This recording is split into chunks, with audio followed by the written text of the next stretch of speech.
Alors là, on est sur une plage fantastique, on est en plein sud des Landes. Et puis,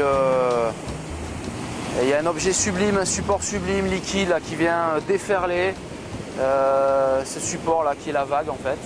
Et cette vague, depuis des milliers d'années, des individus, des peuples, des civilisations viennent carrément profiter pour éprouver du plaisir, un plaisir sublime.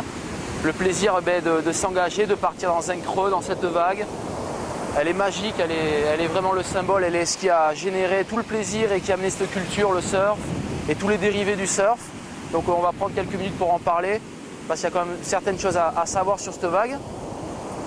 Beaucoup de métaphores sur la vie, Albert Einstein qui disait que la vie était une vague.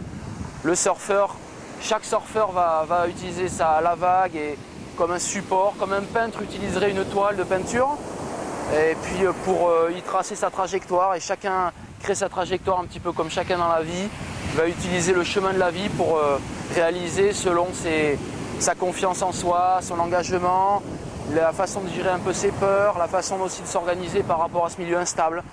Donc la vague, c'est vraiment l'objet ultime. Elle arrive de loin, elle a été générée par les houles, on l'a vu, ça déjà, les tempêtes ont généré la houle a voyagé. Et puis arrivée sur le plateau continental, elle a été freinée, cette houle. Et puis arrivée à la rencontre, en fait, quand le fond va remonter, à la rencontre du fond marin, en fait, la houle va se concentrer et venir déferler. Donc ce déferlement, il va être complètement différent selon l'amplitude d'eau. C'est pour ça que la marée est primordiale. Connaître les horaires de marée par rapport au spot, par rapport au lieu, c'est fondamental. Il y a des vagues, par exemple là on est au sud des Landes, c'est marée haute. On s'aperçoit que la vague est très très proche du bord, c'est une vague de shore break, une vague qui est dangereuse, à déconseiller pour l'initiation. Peut-être à conseiller suivant le niveau de perfectionnement pour les très bons surfeurs. Et puis moi je propose tout simplement de vous expliquer un petit peu la règle de base du déferlement.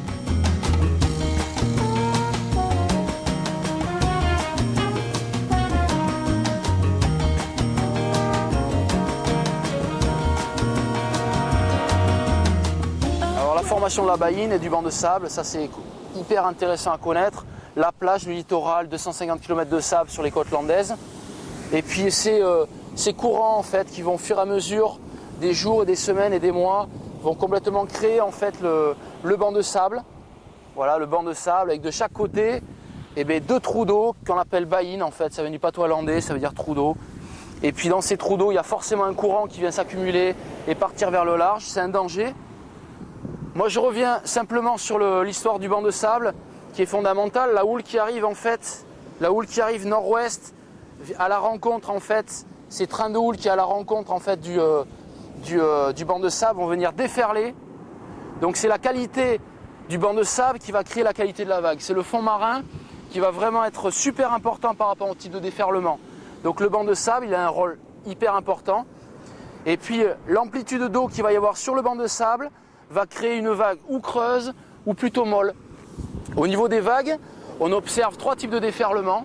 Alors il y a des vagues qui sont très très creuses, on appelle ça des vagues qui sont plongeantes, très creuses, des vagues comme la Gravière sur Hossegor par exemple, en face de la Fédération Française de Surf.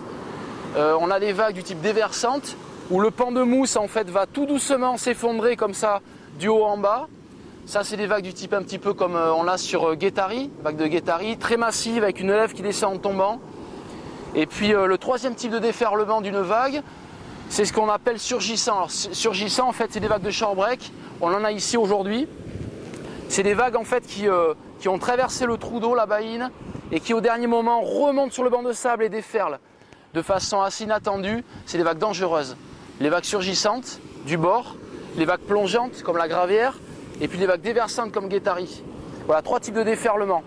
Après, j'aimerais vous expliquer un petit peu à tous ceux qui ne connaissent pas trop la vague, comment on décrit une vague, comment on en parle. Alors tout simplement, déjà au départ d'une vague, on va chercher le pic. Le pic, c'est pour ceux qui surfent, le savent très bien, c'est l'endroit le plus haut de la vague. C'est l'endroit où le déferlement va partir.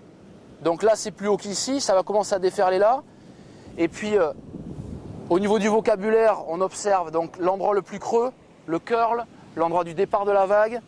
Là, tout ce sommet, c'est la crête, c'est la lèvre de la vague, c'est ce qui va déferler, c'est ce qui va être important de regarder quand on surfe, pour anticiper en fait le déferlement.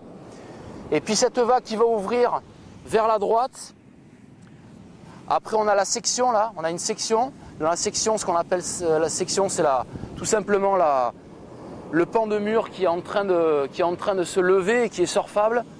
Et puis de ce creux, on va pouvoir y prendre toute la vitesse pour aller ensuite enchaîner avec cette vitesse des manœuvres tout au long de la vague.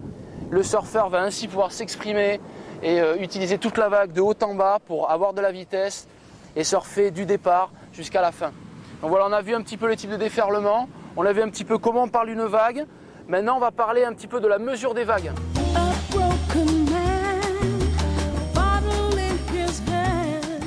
Pour parler d'une taille de vague, il y a différentes façons d'en parler.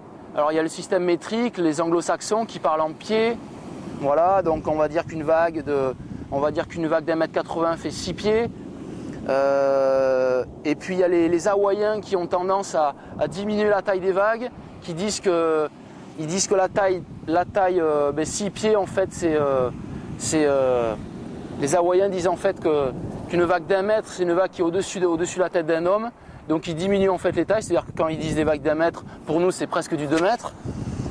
Et puis en finalité, les Californiens ils ont trouvé une mesure qui est pas mal. Ils disent tout simplement que bon, déjà une vague se mesure à l'arrière, on mesure la vague de l'arrière de dos de vague, on ne mesure jamais de face, c'est très trompeur parce que la lèvre saute, elle évolue. Et puis ils disent que une vague qui peut arriver au niveau du genou, c'est une vague à hauteur de genou, on va dire knee high, une vague à hauteur d'épaule, ça va être shoulder high, une vague au-dessus de la tête, ça va être overhead. Et comme ça, ils mesurent vraiment la vague par rapport à la taille d'un homme, ils oublient les centimètres, les mètres ou les pieds, les pouces pour le système anglo-saxon.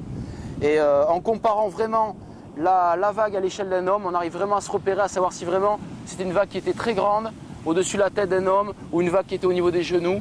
Ça permet d'avoir vraiment une relation, une mesure relative et relativement absolue.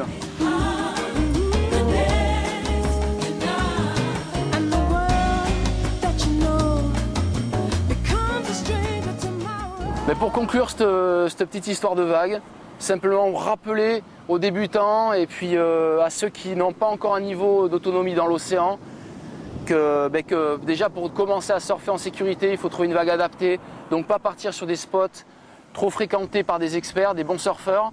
Essayer d'observer avant d'aller à l'eau, de regarder le type de vague, de s'apercevoir de la marée.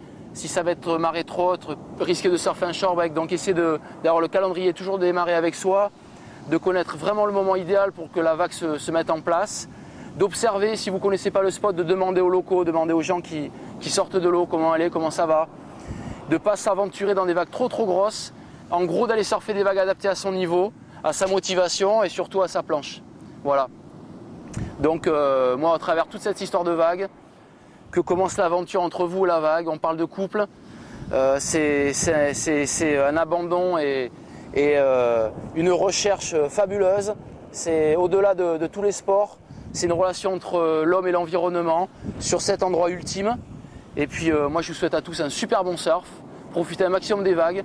On a la chance d'avoir cet été quelques bonnes houles, donc profitez-en tous en sécurité et chacun sur sa vague. Hard to describe. Sad eyes, cruel lips, expectant gleam, swaying to the beat, tall, majestical, waiting in front of the drugstore, swaying to the